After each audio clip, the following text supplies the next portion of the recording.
आज ही Doubtnut app download करें। Doubtnut पर होगा अब आपके सभी मैथ्स, केमिस्ट्री, फिजिक्स और बायोलॉजी डाउट्स का सफाया।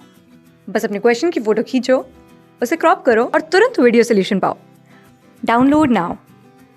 नमस्कार दोस्तों, डाउटनेट में आप सभी का स्वागत है। दोस्तों, आज का हमारा प्रश्न है, गैस व धूल के उस पुंज को जो दीप्त पुच्छ युक्त प्रकाश के दीप्त गोले के रूप में दिखाई पड़ता है, क्या कहते हैं? आपके विकल्प दे रखे हैं तारा, धूमकेतु, तारामंडल या फिर आकाश गंगा। दोस्तों, आइए देखते हैं यहाँ पर कौन सा विकल्प होगा जो हमारा बिल्कुल सही हो जाएगा।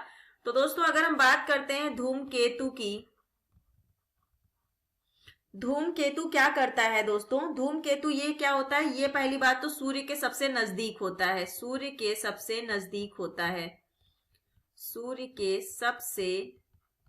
सबसे नजदीक होता है, सूर्य के सबसे नजदीक होता है। सौर विकिरण के प्रभाव से क्या होता है यहाँ पर? सौर विकिरण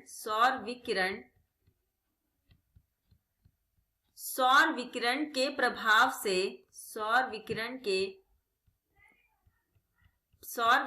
के प्रभाव से नाभि की गैसों का वाष्पीकरण हो जाता है। सौर विकिरण के प्रभाव से नाभि की गैसों का क्या हो जाता है? वाष्पीकरण हो जाता है। नाभि की गैसों का वाष्पीकरण हो जाता है, वाष्पीकरण हो जाता है। और जब दोस्तों ये वाष्पीकरण हो जाता है, इससे कोमा का जो आकार होता है, इससे कोमा का आकार,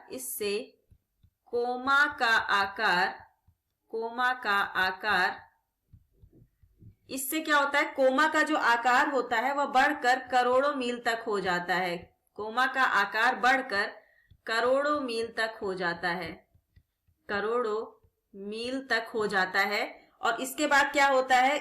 कोमा से निकलने वाली जो गैस होती है करोड़ों मील तक हो जाता है, तथा इससे निकलने वाली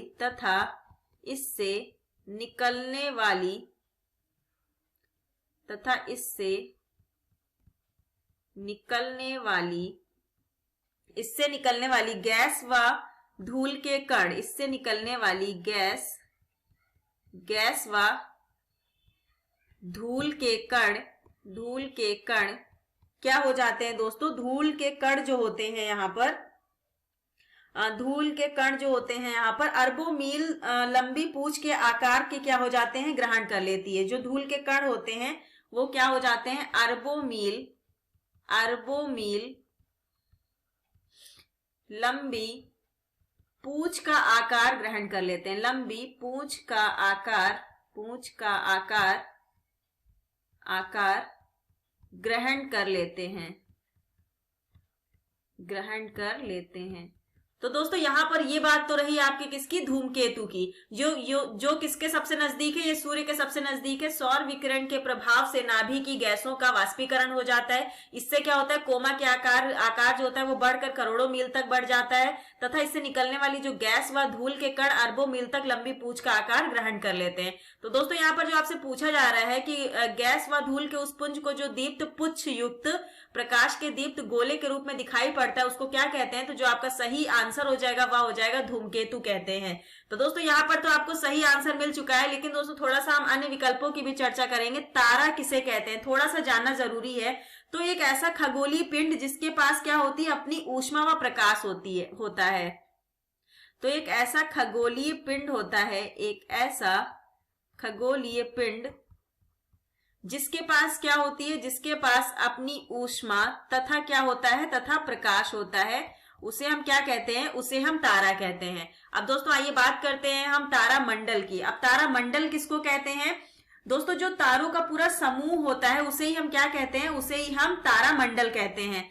तो क्या कह सकते हैं? तारामंडलों को और हम पहले नक्षत्र भी कहते थे। तो यहाँ पर क्या हो जाएगा? तारों के समूह को क्या कहते हैं? हम तारामंडल कहते हैं। अब दोस्तों, आइए बात करते हैं हम आकाश गंगा की। आकाश गंगा क्या होता है? दोस्तों, आकाश गंगा में क्या क्या चीजें पाई जाती हैं? तो गैस, धूल और सितारों का एक विशाल संग्रह होता है, वहां उसे हम क्या कहते हैं? आकाश गंगा कहते हैं। तो जहां पर गैस, धूल व सितारों का, गैस धूल व सितारों का एक विशाल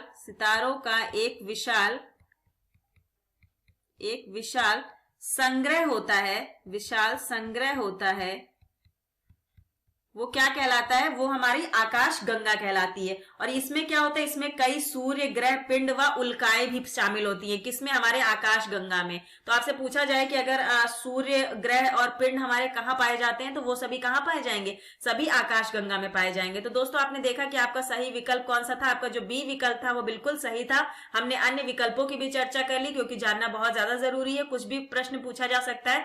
तो आप लोगों को आपके प्रश्न का उत्तर मिल चुका है। धन्यवाद दोस्तों।